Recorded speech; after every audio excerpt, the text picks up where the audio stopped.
Welcome to Cost Saver Conversations. I'm Angela, and I ask the practical questions so you can quickly understand what matters. Today, I'm joined by Assad. Hi, Angela.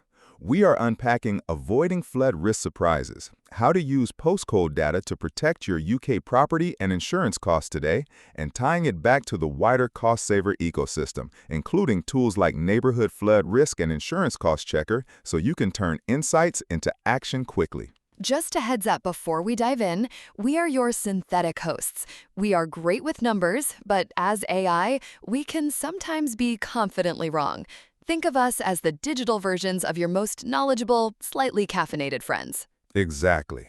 Treat this chat as a smart estimate only, not as professional financial guidance. Always check important details with official sources or a qualified expert before making any big decisions. Hello, and welcome back to the Cost Saver podcast. Today, we are getting into something that, honestly, I think most of us just don't really think about until it's too late: flood risk. And Assad, I'll be honest, before I started reading up for this episode, I kind of assumed this was a problem for, like, pretty cottages by the river, maybe a few seaside towns. Yeah, that's what most people picture, right? But the reality is so different now. We're talking about around 1 in 6 properties in England being exposed to some form of flooding. 1 in 6. Wait, 1 in 6? Really? Yeah. That is way more than I expected. I had no idea. And the thing is, most owners, they only find out the hard way, like a denied claim, or you get your renewal letter and the premiums just is shot up. Or, worst case, actual water coming under the front door. None of those are fun ways to discover you've got a flood risk problem. No, definitely not. So what's actually changed? Because when I think of flooding, I still picture a big river bursting its banks or like a storm surge battering the coast.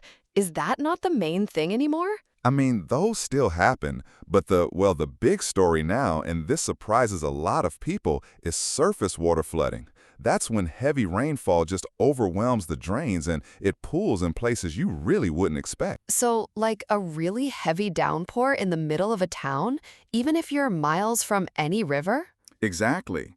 And the numbers are kind of staggering. The Environment Agency estimates around 5.2 million properties in England alone are at risk from some form of flooding. And that's not just, houses by the Thames.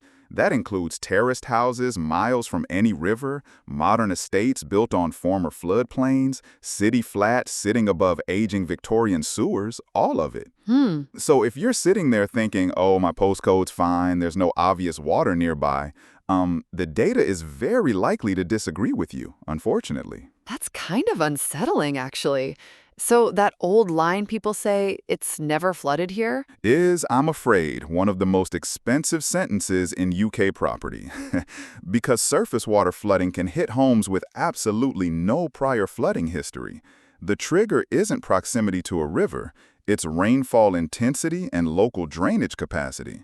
And then you layer climate change on top of that. The Met Office has documented this clear trend of more intense rainfall events, the wettest days getting wetter, and you've got a situation where historical flood records just aren't a reliable guide to the future anymore. Right. And I suppose we keep building on more and more land as well, which doesn't help. Yeah, exactly. More homes exposed every year.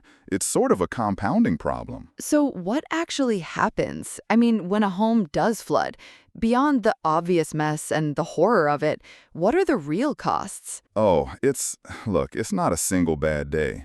The average cost of recovering a flooded home in the UK runs between $30,000 and $50,000. Oh, that much? Yeah, and families are often displaced for 6 to 12 months while properties dry out and get repaired. So it's not just the money, it's your whole life disrupted. Insurance covers a lot of it, but only if you have appropriate cover in place, and only if you've been honest about your risk profile. Which is kind of a lot to think about. Okay, so this is where postcode data comes in, right? To help people understand what they're actually dealing with? Right. So when you type a postcode into a flood risk checker, there are several layers of data coming together behind the scenes. You've got river and sea flood maps from the Environment Agency, and the equivalent bodies in Wales, Scotland, Northern Ireland, plus surface water flood modeling that shows where heavy rainfall would pool based on topography and drainage. Then there's reservoir flood maps, groundwater susceptibility data from the British Geological Survey, which matters a lot in chalk and limestone areas, and then historical flood records too. So it's pulling from all of those at once? Yeah, and it gives you a banded risk rating: very low, low, medium, or high. And high risk typically means more than a 3.3% chance of flooding in any given year. Which, okay, that sounds small, right? Yeah, 3.3% doesn't sound terrible. But it compounds to over 25% across a decade, so 1 in 4 chance over 10 years. Does that make sense? Like, that reframing really changes how it feels. Yeah, it really does. 1 in 4 over 10 years? That's not small at all. But okay, so if my postcode comes back very low for river flooding, am I in the clear? Ah, see? No. This is a really important thing. You need to check all 3 flood sources separately. A property can be very low for river flooding, but high for surface water. And insurers will price on the worst category, not the average. Oh, I didn't realize that. So they go with the worst one? Yep, always. Okay, good to know. And what about the limitations of postcode data? Because a postcode doesn't just cover one house, does it? No, and this is worth understanding. A full UK postcode covers around 15 properties on average, but in rural areas it can be dozens of homes spread across half a mile. So your specific plot might sit on a slight rise that lifts it out of the modeled flood zone. Or, and this is the other side, it might be in a dip that makes it worse than the postcode average. So it's a starting point, not the final word. Right, a starting point. Okay, so let's talk about the bit that I think really gets people's attention, insurance, because that's where this actually costs you money every month. Yeah, this is where it gets real. Insurers have access to far more detailed risk data than the public-facing maps. They've got their own claims history at street and property level. So when you request a quote, your postcode triggers an automated lookup against all of that. And what does that mean in practice? Like, how much more could you be paying? Properties in higher flood risk bands, you're looking at premiums sometimes 2 to 5 times the national average. Excesses for flood damage specifically can be anywhere from $1,000 to $10,000. Some insurers will just refuse cover outright. Others will exclude flood damage from the policy entirely, or make cover conditional on you having resilience measures in place. 2 to 5 times the average. That's wow. Yeah, and there's a really good real example of this. Sarah in Hebden, her home insurance premium jumped from $420 to $1,680 at renewal in 2024, and they slapped a $5,000 flood excess on top. Sud, that's brutal. It is, but, and this is the hopeful bit, by engaging a specialized broker, confirming her flood re-eligibility, and providing photographs of her newly fitted flood door and air brick covers, she brought the premium back down to $590 and the excess dropped to £1,000. So that's over £1,000 saved, basically through a few phone calls and some documentation. That's incredible. Okay, you mentioned Flood Re. What is that exactly? So Flood Re is a not-for-profit reinsurance scheme funded by a levy on UK home insurance policies. It lets insurers pass the flood element of high-risk policies into a central pool, which keeps premiums affordable for households that would otherwise just be priced out of the market entirely. Oh, that's actually reassuring. So it's like a safety net? It is, but, and this is the catch, it only applies to homes built before 1 January 2009, and it excludes some property types, like leasehold blocks of flats and purpose-built buy-to-lets. Oh, so if you've got a newer build in a flood risk area. You can face a much harder market because you fall outside the scheme completely. That's worth knowing. Okay, so when should people actually be using these postcode checkers? Like, what's the ideal timing? 2 key moments. First, and I cannot stress this enough, before you buy a property.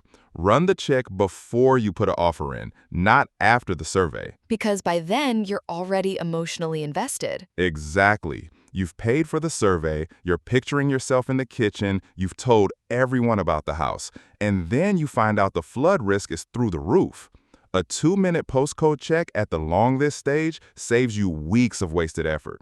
And surveyors, by the way, they're not required to investigate flood risk in detail. Many just note that the buyer should make their own inquiries.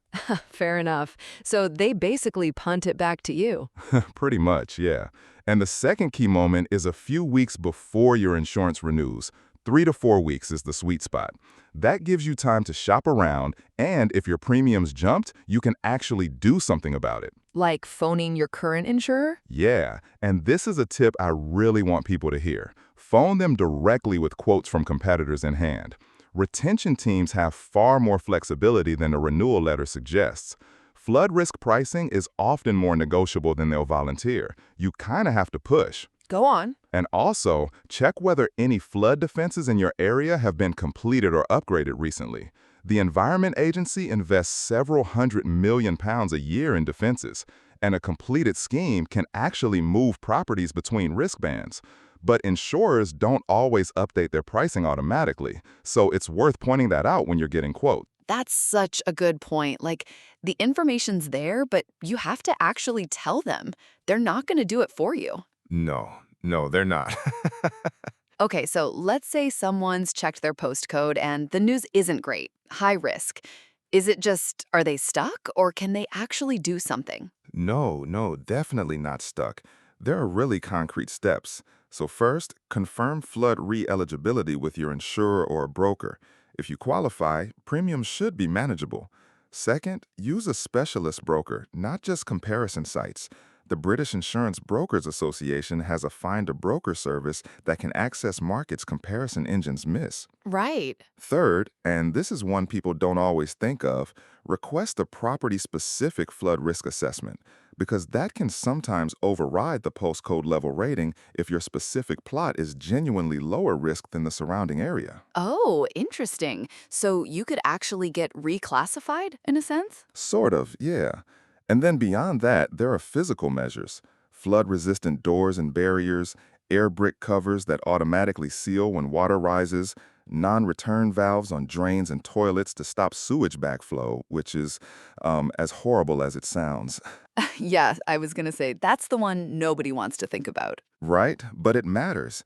And then things like raising electrical sockets to around 1.5 meters rather than skirting level, tiled or sealed concrete floors instead of timber and carpet, lime plaster instead of gypsum because it survives wetting and drying cycles, kitchen units made from waterproof materials rather than chipboard. Some of these are best done during a renovation, but others you can retrofit in a weekend. And I imagine there are grants available sometimes. Yeah, the Property Flood Resilience Grant schemes that follow major flood events typically cover up to $5,000 of work per property. And even outside those schemes, the investment usually pays back through reduced premiums and avoided damage within a few years. But, and this is crucial, insurers will only reward these measures if you can prove they were installed properly. Keep receipts, certificates from approved installers, photographs. A bag of sandbags in the shed does not count. Noted. No sandbag selfies. Exactly. And honestly, maintenance is something people underestimate massively. Blocked gutters, broken down pipes, silted up gullies, they turn manageable rainfall into household floods every single year. Just basic upkeep makes a huge difference. That's the unsexy stuff that actually matters, isn't it? It really is. And one more thing, get involved with local flood action if you can. Many communities have flood wardens, the Environment Agency offers free flood warnings by text, there are neighborhood resilience plans. It's not glamorous, but the households that come through floods best are almost always the ones that prepare together rather than alone. I hadn't thought about it like that. The community angle. Okay, before we wrap up, I want to quickly address a couple of worries people might have. Like, does running a postcode check affect your credit file or anything like that? No credit search is performed, so it has zero effect on your credit file. And asking your insurer to review pricing in light of new flood defenses or resilience measures, that won't penalize you either. You're free to switch insurers at renewal without penalty in almost all cases. Good. And what about if you're selling? Does being in a high-risk area just tank your sale? So buyers are asking harder questions than they did even 5 years ago. Conveyancers routinely run flood searches now, and mortgage lenders increasingly require evidence of adequate insurance before they'll lend. But honestly, being upfront and providing documentation of resilience measures actually speeds sales rather than slowing them. Buyers want to see you've taken it seriously. That makes sense. Okay, Assad, can you give us the sort of the quick recap? Like, if people remember nothing else from this episode, what should they take away? All right, three things. One, check your postcode. Understand the specific risks behind the headline rating, and check river, sea, and surface water separately. Don't just look at the overall number. Two, shop your insurance properly every year. Don't auto-renew, challenge quotes, use specialist brokers if you need to, and point out any new flood defenses or resilience work you've done.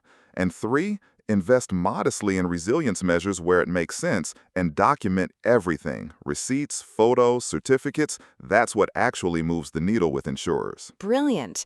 And honestly, the postcode check takes, what, 2 minutes? About 2 minutes, yeah. Just your postcode. That's it. So there's really no excuse. Assad, thank you so much. This has been genuinely eye-opening. I think a lot of people are going to be checking their postcodes after this one. I hope so. Thanks, Angela. Thanks for listening, everyone. We'll see you next time on the Cost Saver Podcast. Quick side note, this guide connects with other Cost Saver blogs, especially Postcode Myths versus Facts for Local Services, Insurance Excess Budget Framework, and Hidden Risks of Deferring Home Maintenance. Exactly. And reading those together helps you connect the dots across your household budget, not just this one topic in isolation. And if you want to apply this immediately, jump into tools like Neighborhood Flood Risk and Insurance Cost Checker right after this episode. Primary sources used here include Flooded UK Street with Homes at Risk and Environment Agency, so you can verify the data yourself and stay evidence-led. That wraps this Cost Saver conversation with Angela and Assad.